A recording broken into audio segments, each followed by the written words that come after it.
interrogative pronoun are used instead of noun and ask question. تپوسنی ضمیرونه هغه ضمیرونه دي چې د پوښتنې په خاطر کارول کیږي.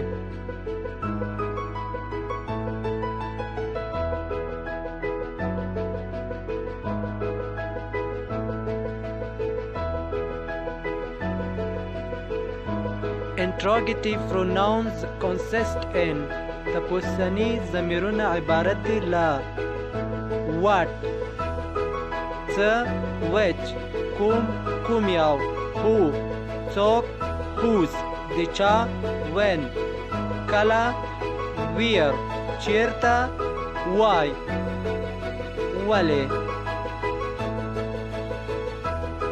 Interrogative pronoun used please تپوسنی ضمیرونو د استعمال ځایونه what د شیانو او نظریاتو په اړه د پوښتنې لپاره کارول کیږي.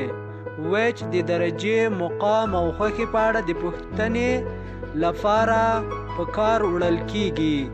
who د شخص په اړه د پوښتنې لپاره استعمالیږي. whose د یو چا د ملکیت په اړه د پوښتنې لپاره استعمالیږي. when د وخت او تاریخ په اړه د پوښتنې لپاره استعمالیږي.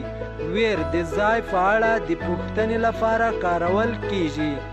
why د لامل یا دلیل په اړه د پوښتنې لپاره استعمالیږي.